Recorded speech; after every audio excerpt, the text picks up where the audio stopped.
इस बीच चंडीगढ़ में खेल मंत्री गौरव गौतम से खास बातचीत की गई, खबरें अभी तक की तरफ से, और उन्होंने इस मौके पर कहा कि देश में महत्वपूर्ण मुद्दा नीट को लेकर चल रहा है। पेपर लीक को लेकर प्रधानमंत्री नरेंद्र मोदी ने दिशा निर्देश दिए हैं। दोषियों को सजा के लिए फास्ट ट्रैक कोर्ट का गठन होगा।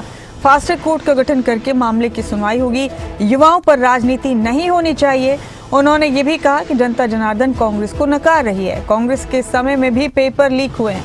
ये तमाम बातें उन्होंने की हमारे स्टेट हेड जितेंद्र चौधरी से। हरियाणा के खेल मंत्री गौरव गौतम हमारे साथ हैं, उनसे बातचीत करेंगे। सर, जिस तरीके से दिल्ली के अंदर हालात बने हुए हैं, युवाओं की तरफ से प्रदर्शन किया जा रहा है, तमाम विपक्षी पार्टियां एक साथ आ गई हैं, क्या कहेंगे इसको लेकर? नहीं, मुझे लगता है कि अब सदन में चर्चा होनी चाहिए और नीट के मुद्दे पर इस देश के प्रधानमंत्री जी ने छात्रों को हित को रखते हुए, सर्वोच्च रखते हुए उन्होंने फास्ट ट्रैक कोर्ट का गठन किया है और जो भी दोषी, पहले भी इसमें गिरफ्तारियां हुई हैं और जो भी इसमें दोषी होगा उस पर कड़ी से कड़ी सजा उसको मिलेगी। इस देश के प्रधानमंत्री बहुत संवेदनशील मुद्दा है और मुझे लगता है कि विपक्ष को इस पर संसद में चर्चा करनी चाहिए।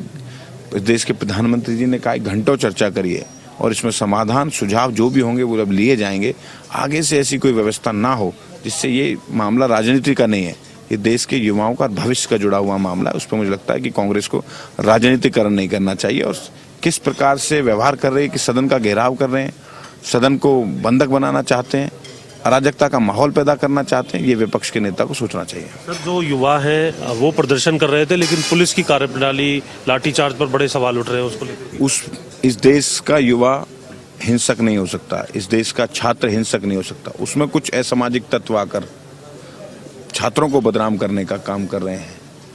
पुलिस पर किस प्रकार से सोशल मीडिया के माध्यम से आप देखोगे तो आपको जानकारी आएगी किस तरीके से वो पुलिस पर पथराव कर रहे हैं, लाठियां बरसा रहे हैं। ये छात्र नहीं कर सकता, वो छात्र नहीं हो सकते, वो असामाजिक तत्व है और उन पर कार्रवाई कड़ी होगी। आपको लगता है इस पर केंद्रीय मंत्री धर्मेंद्र प्रधान का इस्तीफा बनता है, देना चाहिए? इस पर नीट पर चर्चा होनी चाहिए। इसी भी तरह की व्यवस्थाएं आगे के लिए सब ठीक रहें, उस पर काम करना चाहिए।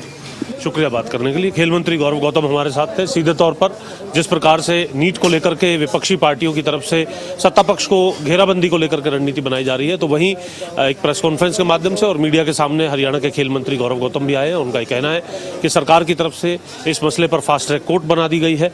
सरकार चाहती है कि मसले पर चर्चा हो, राजनीति ना हो और असामाजिक तत्व जो छात्रों की शक्ल में आकर के वहाँ माहौल खराब करना चाहते हैं उनको भी पूरे तौर पर बख्शा नहीं जाएगा और जो भी पेपर लीक के पीछे लोग हैं उन पर भी सख्त कार्रवाई की जाएगी।